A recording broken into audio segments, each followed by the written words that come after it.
Welcome to the Fiscal Physical Podcast.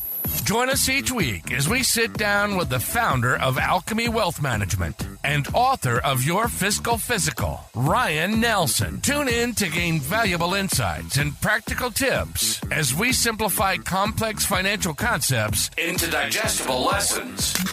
From budgeting to retirement planning, this podcast is your go-to resource for mastering financial literacy.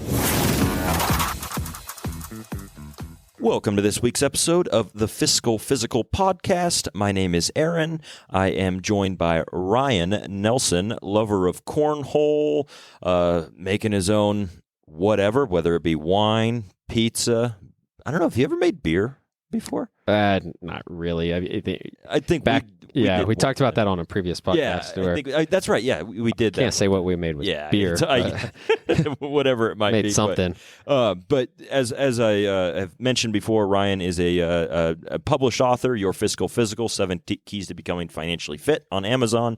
I have a letter into our congresswoman to get that published in school so everybody learns that. So big thoughts there. But we're here today to break down a topic that I know is near and dear to my heart because I just learned about it the other day and really thought about, I was like, hey, we need to talk about this because I don't know what this is, Ryan, so please help me. We're going to talk about target date funds or TDFs. So like I said, I mentioned the other day I popped into my 401k that I have through my employer, and I looked and it had my target date fund on there and it had a year on there, and I was like, well, that'd be cool if that was the date that I retire. But I don't know exactly if that was how it works, so I'm going to let you kind of break that down for the listeners, Ryan, what it is, some history on it, and how it works, if you will. Yeah, so target date funds, like you said, TDFs, seems like everything in this industry has some sort of acronym. Yeah. So target date funds, it's a mix of different types of stocks and bonds and other investments in a single option that can help you prepare typically for retirement or prepare for some date, I suppose, more specifically. And so if you were in your 401k and you saw you were in a target date fund, would you say 2050? Yep. So it was targeting in theory, that fund is targeting a retirement date for you of year 2050. What are we in right now? 2024. So what is that? 26 years out. Yep. So in theory, it's saying, okay, it's investing in alignment with a goal of you retiring in 26 years. And so the nice thing is it's a diversified solution. So you don't have to go buy one bond fund, one stock fund, an international fund, right? It's kind of one solution that bundles all this stuff together that the target date fund provider thinks would be adequate to get you to a retirement sort of goal of 2050 or 26 years in this case. So they could be mutual funds or ETFs, so mutual funds or exchange traded funds. I know we've talked about those in previous episodes if you want to circle back. The funds do typically periodically rebalance, so it's going to have some sort of goal. It follows what we call a glide path, and so the younger you are, or the further away you are from this target date. So if you bought this target date, say 14 years ago, sure. So in year 2010, you would have had a 40-year runway up until the retirement date at that time. And it would have been very, very aggressive. So maybe something like 90% stock, 10% bonds, right? And then over time, as you get closer, so now maybe it has you at something like 85% stock, 15% bonds. And then as you get closer to retirement, you're going to be at 70% stock, 30% bonds, and then maybe 60% stock, 40% bonds. And you're going to enter into retirement, in theory, in the year 2050. And then beyond that, it could continue to make it more conservative for you. So if you're in year 2060, if you've been retired for 10 years, a lot of these funds will continue to manage past the date and maybe take you down to 30% stock, 70% bonds, or following whatever glide path that fund has published.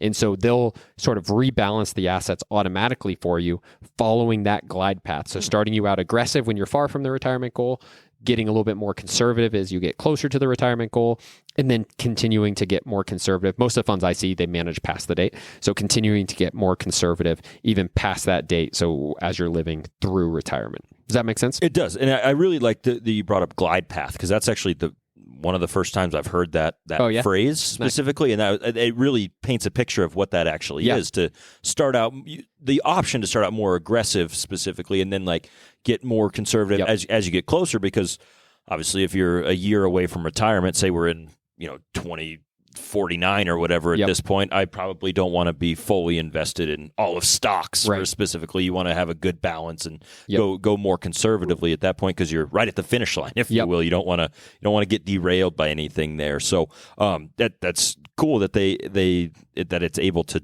do that.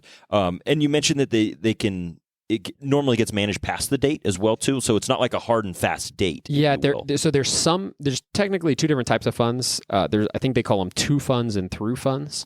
So to funds would just manage it up to 2050, and then it would just be a stagnant holding for the rest of the time. Most that I see are what we call through funds, and so again, as you enter retirement in 2050, you wouldn't want to be fully conservative yet. You'd kind of still want to be semi-aggressive because you still got a long life ahead of you. And so it would continue to manage like 10 years past, 20 years past, slowly making you more and more conservative. So that's how most, I think, retirement target date funds that I see are set up these days. But certainly there's different types of all these funds. Though you mentioned the glide path. So did you see the glide path chart? I haven't seen it on my 401k before, but I believe in a meeting that we had, like we talked about, like with Alchemy Wealth Management, about diversifying investments and like where we want to be as far as aggressive nature and these things. So, but I actually haven't looked to see if there's a glide path on there, but I will as soon as I get home to see. Yeah. So most of these funds will have some sort of like glide path graph or chart, which I find particularly useful because you could go compare, say, 3 2050 funds. So, one from American Funds, one from Fidelity, and one from Vanguard or whatever. And in year 2024, so today, would all three of those 2050 funds be invested identically? The answer is probably no. But how are they invested? I don't know. It's a black box. It's kind of hard to tell. So these charts, these glide path charts, help give you an idea of, okay, how much is in stock versus how much is in bonds and stuff. And then you can see as you get closer how it changes. So I find those glide path charts to be, or graphs to be particularly useful. But anyways, so as we dive into it, a common question I get is like, who should I use? So you're in the target date fund. Should you be? Right. Yeah. It's a great question. I don't know. So when I'm talking, as I set up 401ks for companies and I'm chatting with their employees, oftentimes the way I'll explain these is, so like in your 401k, you probably have the target date options. You also have a bunch of different funds that you could pick from. And so I kind of explain it as there being two types of people. So one, the tinkerer, and one being more hands-off. So there's going to be some people who like managing financial investments. They like logging into their 401k. They like looking at how everything's doing. They like potentially making changes. They feel knowledgeable and confident with their choices. That is who I would refer to as a tinkerer. They probably don't want to be in a target date fund. They could just go pick from the other kind of what we call menu of investment options. They could go build out their own portfolio, log in, maintain it, tinker with it, have confidence in their plan, right? And that'd be a great solution. But there's another demographic of people who say, no, I do not want to do that. That sounds like pulling I don't have teeth. the time. Right. Yeah. Time, right. Desire. There's lots of reasons why people won't want to. And so they say, I just want to pick a solution, pick it, set it, forget it, never touch this thing again. Right. The nice thing about a target fund is cool. You could go pick a single solution, put your funds into it for an extended period of time. And it itself is changing over time with alignment with your retirement goal based on the factor of the date. In this case, year 2050. So it's making changes over time, factoring in a target retirement date of 2050. So kind of a cool little perk and nice for those people who want to be hands-off. So again, neither, it's not the target date funds are good or bad.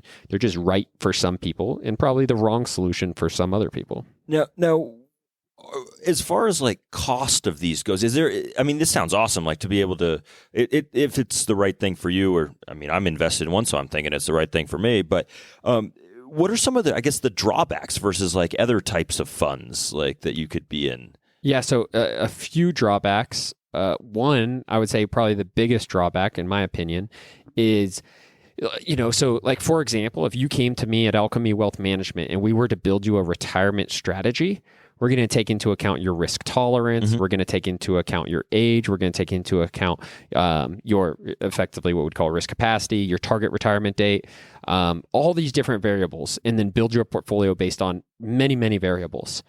This is building you a portfolio based on a single variable, the year 2050.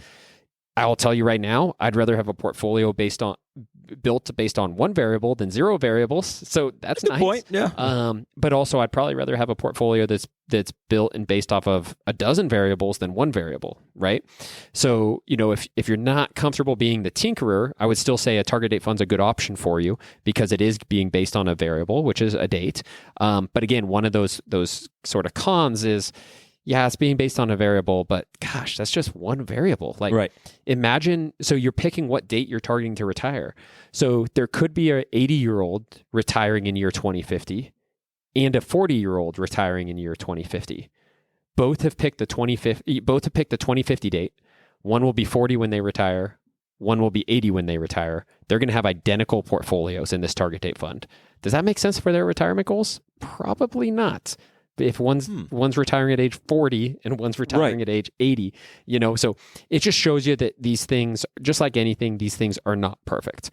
They do provide a solution to a problem. So if you want to be hands off, you want to have still an investment that's diversified and still kind of moving in alignment with your goals, a target date fund's a good solution for that. Again, just realize it's not perfect. Right. Does that make sense? Yeah, absolutely. And it really kind of rings true that like one size doesn't fit all. Yep. Normally with honestly on anything in life, to be honest with you, there's always different things that it's going to be different depending on your goal, where you're at. And you really hit the point home when the different factors that you go into with Alchemy Wealth, you take in, cool, do this, what's your risk capacity, what's your risk tolerance, these different areas that might not be specifically discussed with or taken into consideration as much with this, with the fund. Yep. And then you also asked about the cost. Right, definitely. And so typically, target date fund is going to be maybe a little bit more expensive than some of your other investment options in that 401k. They're oftentimes thought of what's called a fund of funds. So you'd have a combination of different mutual funds or ETFs, and this would be a single fund that uses a combination of those funds. And so it's just an added layer of expense. So most often when you look at these expenses, it's going to be a little bit higher than your other options.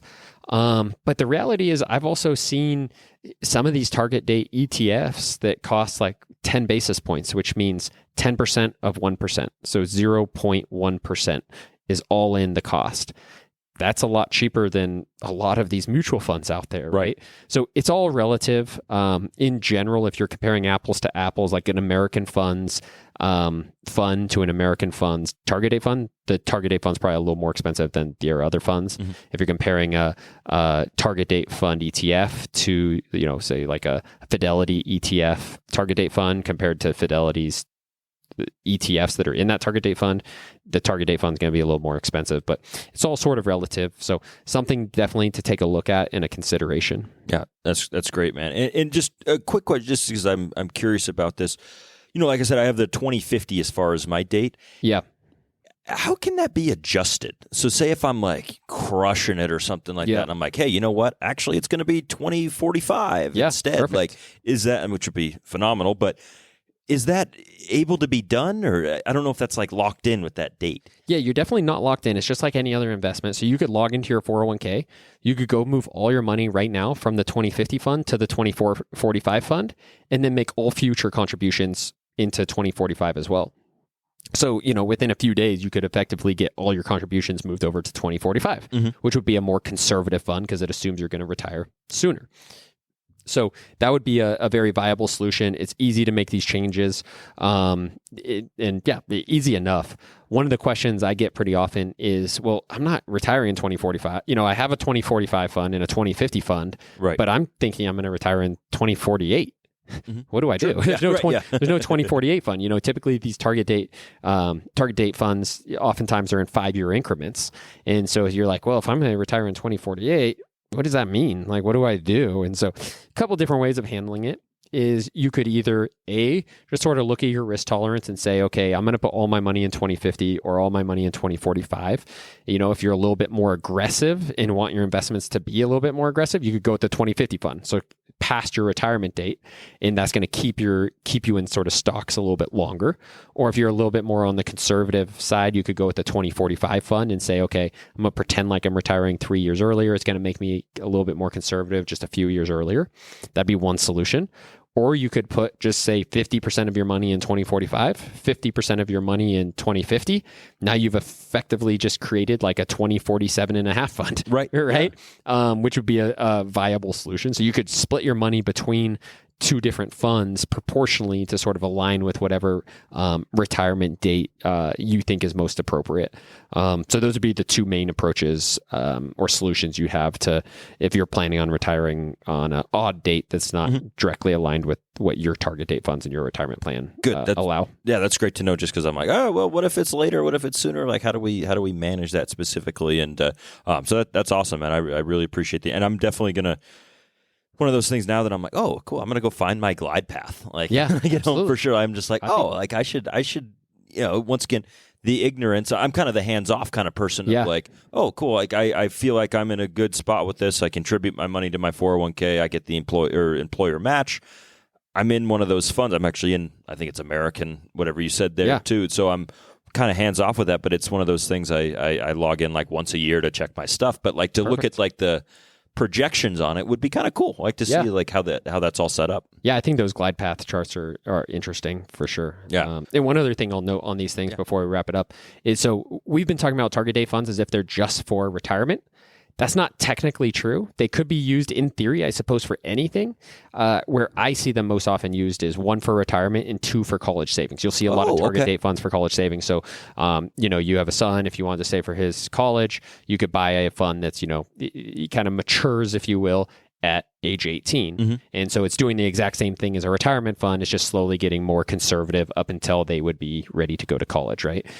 So by far and away, the most common use case of these target date funds is for retirement. I have seen them for college savings as well. But I suppose they could be used for any particular date, right? I'm sure you could find other target date funds out there as well. Yeah. So that's a great piece of that too, to kind of touch on. It's not just for retirement. Like I said, not just one size fits all. It can also be used for other things as well too, like the college savings. So awesome. Well, I appreciate it, Ryan. We'll go ahead and pause with this here. We'll be back on the other side, and hang tight. And now, to put the personal in personal finance. Welcome back to the Fiscal Physical Podcast. This is our personal section here, and we're going to get a little philosophical, a little deep with this one here. It's always a question I think upon because it's just human nature. So I'm going to pose it to you here, Ryan. If you could go back in time, what's one thing you would change or do differently with your life specifically? Yep. Huge open question there. Lots of things I'm sure you could probably choose from, but I'm curious just to get your thoughts on it. Well, I just did a quick Google search of best performing stock of all time, and surprisingly, actually, we'll throw in a quick trivia here. Sure. What do you think? Take a stab at it. What do you think the best performing stock of all time is? I have no idea how this list is ranked or any of the details. So just take performing stock of all time. I don't even know exactly what that means. Sure. Yeah, I would probably a company that's been around for a long time. I would assume. I'm going to go with something like, like a General Motors. That's a good. I like your guess. The answer, according to this quick Google search and whatever comes up on top, is Coca-Cola. Oh, okay, yeah. But yeah, kind of interesting. So I guess to answer your question, I'd go back and buy Coca-Cola whenever that went. Live, right? No, assuming you can't do something silly like that. So I got my background in mechanical engineering. I obviously don't practice mechanical engineering, but honestly, I would say that it kind of I wouldn't be where I'm at without that degree, right? And it's kind of taught me how to think and problem solve. And so even though I don't practice that, I have to say I don't know that I would ever change it. I think I would still value it over a finance degree. And then, obviously I've started Alchemy Wealth Management. I didn't start with Alchemy Wealth Management. I started with another firm. And when I left that firm, I had to start my business over. So certainly if I would have just kind of went directly to starting my own firm, my kind of business would be kind of further ahead, and I'll put in air quotes, right?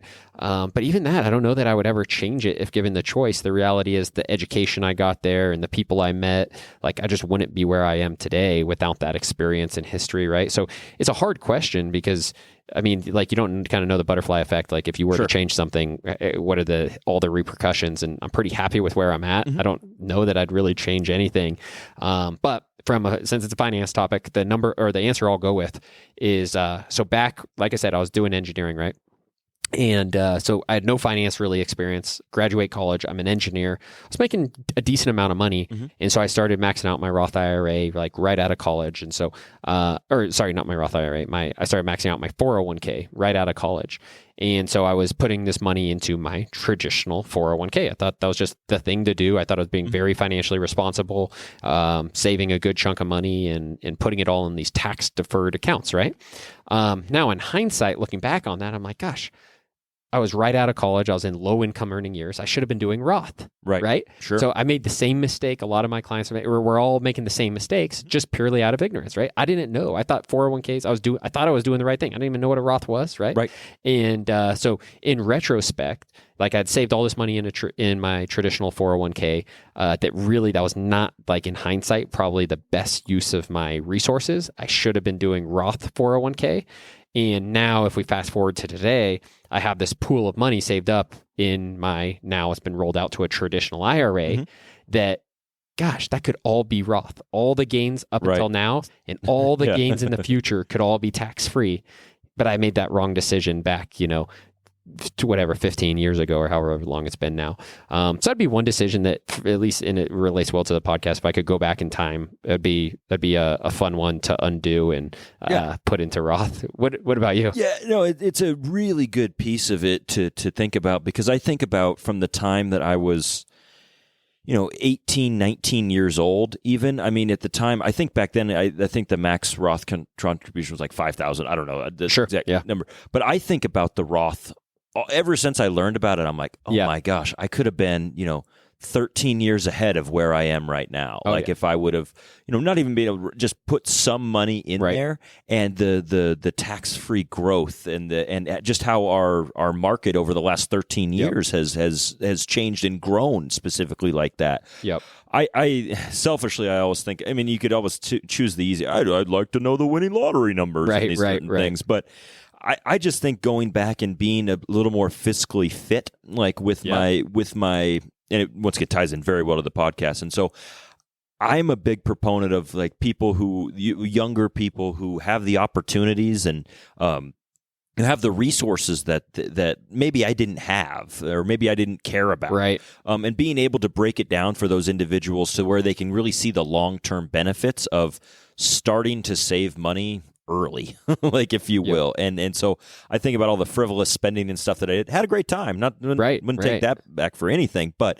being able to maybe, instead of, buying that extra 36 pack, maybe throw some in my Roth IRA instead. And so I think that's definitely the one for myself. If I could choose something that goes with the podcast, is also maybe invest in real estate a little bit earlier in Reno area. Like, I think that looking back at, like, when you bought your house 2014, something like that, like, maybe I probably should have, looked into at least buying a spot that, and then been able to parlay that into something else and just been a little bit farther ahead. Yeah, absolutely. Yeah, it'd be nice to go back and pull a Peter Thiel, right? Oh, and, gosh, yes. and just be able to put PayPal into a Roth IRA. And then just watch that explode and then be like, well, I'm good. No worries here. But awesome, man. Well, I appreciate the insight, appreciate the sharing, Ryan, and hopefully everybody's continuing to learn things from this, and make sure to, like, subscribe, rate us, send us feedback wherever you might be listening from. Appreciate all the listeners all over the globe as well, too. Yeah. So we have some international listeners that I'm not sure where they came from, but really appreciate you guys tuning in. So keep it coming, man, and I'll turn it over to you here, Ryan. Yeah, thank you. Yeah, thanks to the international listeners. That's always fun to see. As always, stay the course. Thank you for joining us for the Fiscal Physical Podcast. Until next time, happy listening. And as always, stay the course. If you have a question or topic suggestions, please email us at podcast@alchemywealth.com. If you enjoyed today's discussion, subscribe to the podcast to ensure you never miss an episode. And consider leaving us a rating and review on your favorite platform. This helps other listeners like you find the show. For more resources, you can visit Alchemy Wealth Management's website at www.alchemywealth.com or find your Fiscal Physical, the book, on Amazon. We'd be remiss if we didn't mention that personal finance is just that, personal. Please don't take anything we say as advice. The preceding content is for informational and entertainment purposes only. It's not an offer or a solicitation, nor should it be construed or relied upon for tax, legal, or investment advice. It doesn't consider your personal financial situation or objectives and may not be suitable for you.